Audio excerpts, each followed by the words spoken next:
Welcome back sa ating channel, my Itachi Warrior. In today's video, kung hindi ka pa nakakapag-jutang ngayon, kailangan mo nang mag-process. Now na! Sa mga hindi pa po nakakapag-process, dali!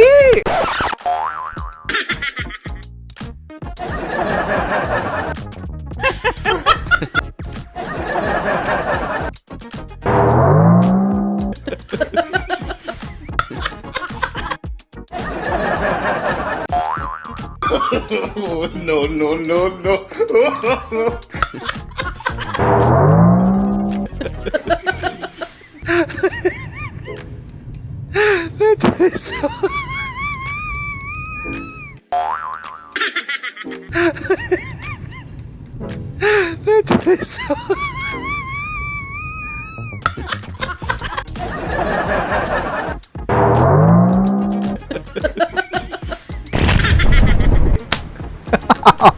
Dalian nyo na! Dali! I-process nyo na! Legit itay! Kailangan natin ng kaperahan. Kaya i-process nyo. This is the time. The best time for us to process our jutang ginimes. Anyways, bago tayo magsimula, diba, wag ka naman mag-skip dyan. Mag-subscribe ka na at click mo yung notification bell para every time na magkakaroon tayo ng ganitong video, kayo ang unang maaambunan ng kaimpormasyonan. And of course, wag mong kakalimutan mag-follow sa akin sa Facebook at TikTok account kasi doon tayo umaaura ng bonggang-bongga. And wag kakalimutang isaulo ang ating Jutang Ginimes mantra. Ako, si Madam Itachi Wang, nangungutang na naman sa isa sa mga legit na utangan. Wag lang sa mga jabusadong ola. Pinapangako ko na itong jujutangin ko ay para sa boylet. Char! Pinapangako ko na itong jujutangin ko ay mapupunta sa good utang at lagi kong isaalang-alang sa aking sarili na maging responsableng jutangera. And thank you. Diba? Ang taray ng ating Jutang Ginimes mantra. Ano yan? Ikabesa nyo. Ikabesa. Tagalog ba yung ikabesa? Kabisaduhin ninyo mga mima. Okay. So ano ba tong pinaggagawa natin ngayong video na ite? Bakit super excited naman Akira na jumutang dito? Kasi legit nga, diba? So it's a government-owned agency. Basta mga ganon. So alam nyo na kung sino siya. Siya ay si Pumapag-ibig. Pag-ibig! Okay, Pag-ibig Calamity Loan. Antaray. Okay, jujutang okay. Kasi nga, late ko na napagtanto. Akala ko kasi hindi kami kasali sa mga declared areas ng calamity loan nung nakaraang Karina, diba? Isa pala kami. Hindi ko naramdaman. Pero maswerte na tayo kasi hindi ganun ka-grabe yung pinsala at nangyari sa lugar namin. So, but anyways, it's time for another opportunity or chance to jumutang. Kasi nga, gobyerno, diba? Mababa ang interest yan. And talaga naman, kung may chance tayong jumutang, i-grab na natin. Kasi mababa lang naman ang interest, hindi ba? Kung nakapag-try ka na din sa Pag-ibig Calamity, pa-comment and share naman. Baka hindi ka pa nakakapag-try, hindi mo alam na yung lugar mo declared affected area na ng Karina PH, hindi ba? Si Marcos, gusto ko din yan. So, malamang sasabihin mo ngayon, paano pa mag-apply? Tara na, apply na tayo. Samahan mo naman ako sa Pag-ibig branch. Tara, gusto mo samahan pa talaga kita? Bayaran mo ako. Charat! Bayaran mo ako, magpa-process ng ano mo. ng calamity loan mo, Mima. Pero anyways, alam nyo ba, syempre, napakadali na ang pag-apply ng calamity loan. Hindi mo na kailangan pumunta ng branch, Mima, para mamasahe, diba? Unless na lang gusto mong makipag-tsuktsakan. meron kang gustong kitain, hindi ba? At napadaan ka sa Pag-ibig. Yun ay magiging siya na ba talaga ang pag-ibig mo? Chat! So anyways, gawin mo online kung meron kang virtual Pag-ibig account. Ba't di mo pa i-online? Di ba? Napakadali lang, Mima, mag-login ka lang. Gaya nito, meron akong virtual Pag-ibig. So sa mga wala pang virtual Pag-ibig, ewan ko na lang sa inyo. So, kung wala kang virtual pag-ibig, kailangan mong magkaroon ng virtual pag-ibig para mas mapadali ang proseso ng pagjutang-jutang. And of course, working mom, working itechiwa ka, di ba? Alam na alam mo ito. So, kasi dito mo nakikita yung iyong contributions, regular savings, kung meron kang voluntary savings, dito mo rin makikita kung may existing jutang ka, kung may housing loan ka, multipurpose, short term, kung anik-ane. Makikita mo dito, Mima. Pero anyways, we're going to focus on calamity loan. Calamity, as in calamity. Okay, so dito tayo, nakikita yung aking virtual pag-ibig. So, as you can see dito sa latest, news. So, July 25, nag-release ng, advisory ang pag-ibig. Okay. So, alam niyo ba, love na love natin ang pag-ibig kasi nga, etong bahay na ito, itong tinitirhan natin ito is under housing loan ni pag-ibig. O, diba? Ang taray.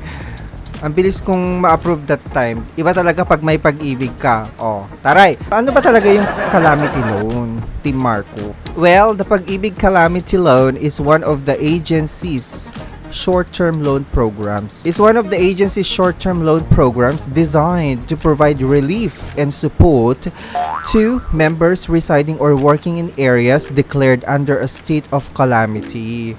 80% of their total Pag-ibig regular savings, which consists of their monthly contributions, their employer's contributions, and accumulated dividend earned. The loan is offered at a low annual interest rate of only 5.95% lang siya.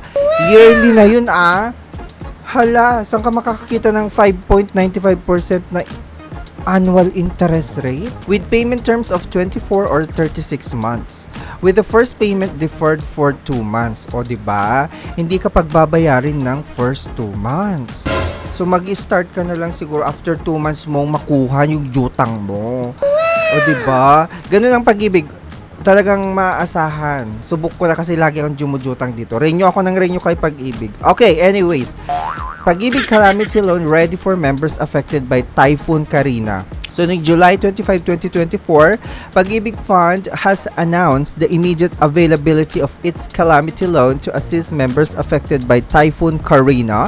The typhoon has intensified monsoon rains, okay, leading to widespread flooding across various regions. So, nakita nyo naman sa ating mga kababayan sa Metro Manila, sa mga naapektuhan. So, i-check natin kung anong lugar. So, ito yung mga naapektuhan, The agency has allocated calamity loan funds to help affected members in Metro Manila, Cainta Rizal, Baco Oriental Mindoro, and the province of Batangas. Additional funds will be released for other areas where state of calamity may be declared. So yung lugar namin dito, hindi siya na-declare ni Pag-ibig, pero ang gobyerno, ang LGU ng aming probinsya ay nag-declared siya na state of calamity. So included din kami, Mima. Okay, at dahil dyan, jujutang na tayo. Okay, punta tayo dito. So meron na ako, sequence.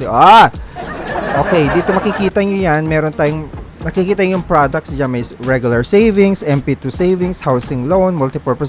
Siyempre, dito tayo sa calamity loan. Ano ba? Minsan.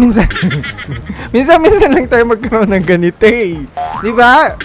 Hindi naman sa pinagdadasal natin. Pero siyempre, it's an opportunity na nga. Chance na nga natin para makabangon from the, calamity. Hindi ba? Okay, anyways, let's just, apply. Apply agad-agad. So, clinic ko yung apply. So, syempre, as you can see, wala akong existing calamity loan. So, i-click ko ngayon yung apply now.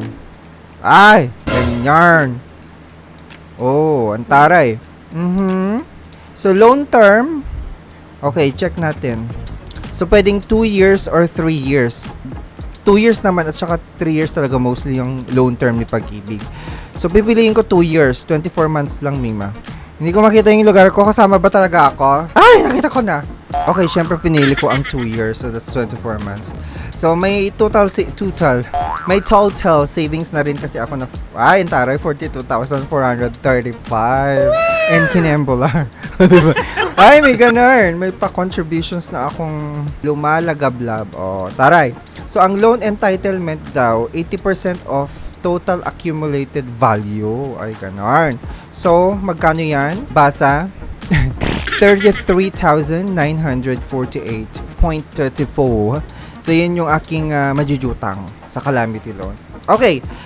At dahil dyan, dahil nga meron tayong existing multipurpose loan, sayang, ililes nila, i-offset nila yung tita. So may multipurpose loan pa ako na 22,621.28.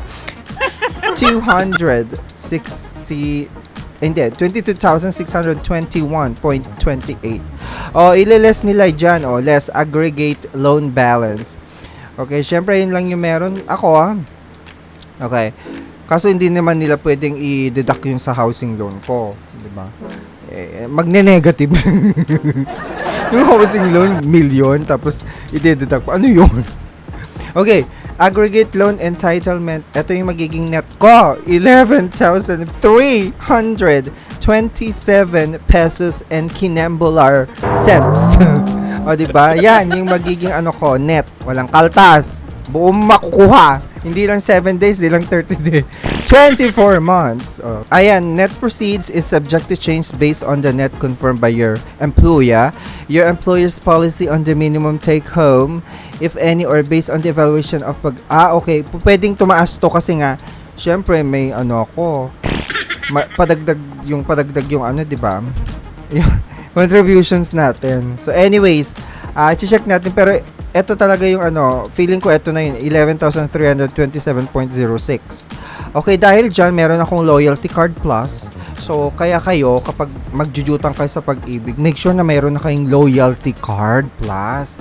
Para mabilis na lang, mapahirapan tayo kapag walang loyalty card. Yung sa akin kasi, it's a Union Bank.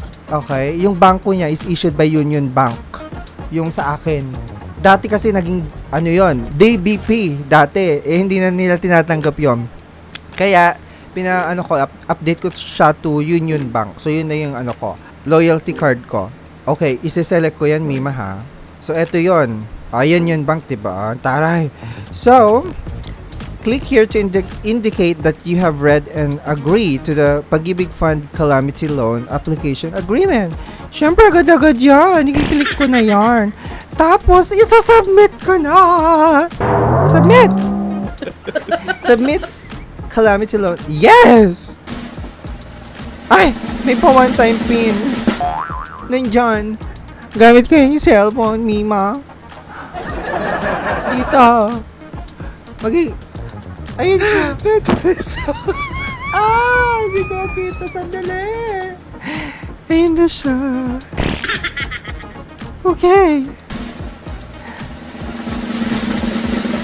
Ayun na yun? Pumasok na? Oo nga! Your loan has been successfully submitted. So, eto na siya. Awaiting for employer approval. Nakapending. So, kailangan certify niya. Okay, siguro mamaya ma-approve na to. Ma-approve yan. Calamity to Oo. Siguro po, natin bukas. I-view ko nga. So, ito yung application details. Ayan, makikita mo lahat yung details dito. Pati yung employer name mo. Ganun lang siya kadali, tita. O, di ba kung may virtual pag-ibig online ka na, dito mo na gawin. Huwag ka na pumunta sa nearest branch. Ang haba-haba ng pila doon. Di ba? Last time pumunta ka, ang haba-haba ng pila daw doon. Di ba? Dahil sa calamity loan process. Ang maganda sa calamity loan sa pag-ibig kasi, wala siyang maximum. Wala, no? Basta 80% of your total accumulated value. Unlike kasi sa SSS, meron din sa SSS, pwede tayong jumutang ulit. Kasi inisip ko, wag na lang sa akin kasi nga, hindi pa updated yung aking address. Itong si Itechi, walang nakapag-apply kanina online sa SSS online member kinembular nga. Diba? Hinaantay na lang niya yung application, yung certification ng employer niya. Baka bukas meron na yon. Yung kasi may maximum of 20,000 pesos sa SSS naman. Dito kasi pag-ibig maganda siya kasi walang maximum. As long as you meet the 80% TAV. Di ba ganon? Anyways. Okay, yun lang. Yun lang yung may share ko. Yung pag-apply. Napakadali. Online, Mima. So, kung ikaw hindi ka pa nakakapag-apply at wala kang idea sa calamity loan. Ako kasi, lagi kong inaabagan yung mga ganito. So, asahan ko na kapag malakas yung bagyo, bumabagyo talaga, mag-a-announce na yan si Pag-ibig at saka si SSS. Talagang consistent sila. Noong pa ako nasa ibang trabaho pa ako. Talagang kasama ko yung mga katrabaho, nag-aabang sa mga ganyan. Mga jutangero din kasi yung mga yorn, calamity loan. Doon ko natutunan sa kanila. Yung mga multipurpose loan, tita, minamaximize talaga nila. Oo, minamaximize talaga nila yung opportunity na jumutang-jutang sa gobyerno, di ba? Tapos napakaliit pa ng interest, ganyan-ganyan. Alam niyo ba, maganda sana kung wala akong existing multipurpose loan. Kasi kung wala, magkano yung makukuha? 33. Di ba yung 34 ba? 33? Oh, laki sana. Yun yung makukuha ko. Anyways, at least na offset na less na. So, ang aking balance na lang is 11,200. Di ba? So for 24 months. Tapos after 24 months, siguro after pag naka 50% ako ng hulog dito sa calamity loan, pwede na akong magjutang ulit sa multipurpose loan naman. So ibabalik ko. Parang binalik lang yung no? Yung multipurpose loan. Kahit cleared na. So ganun siya kaganda, tita. Kaya alagaan talaga. Alagaan niya yung mga pag-ibig, yung mga puso. Charat! Para makapagtrabaho pa tayo ng mahaba. Enjoy! Thank you. Bye everyone. Don't forget to subscribe. Click the notification bell para every time makapagkaroon tayo ng mga ganitong video, kayong unang matatalsikan ng impormasyon. Ay, may nag-text. Siya na ba to? Ay, tumatawag pala. Yes po, hello. Aha. Ha? Sa pag-ibig po, agad-agad? Anong oras na po? 10:42 PM na? Tumatawag pa kayo? Oo. Ako nga po. Gusto mong kunin yung number ko? Oh no! Ano? Hindi kita marinig. Account number ng aking Union Bank? Oh no! Pati yung OTP? Gusto mong kunin? Oh no! Hala! Ikaw ba talaga tagapag-ibig? Nagkukunwari ka lang, scammer! Ay, scammer! Mga mima, mag-ingat kayo kasi nga nagkalat din yung mga scammer. Oo. So anyways, mag-iingat ha, huwag kayong magbibigay ng mga OTP.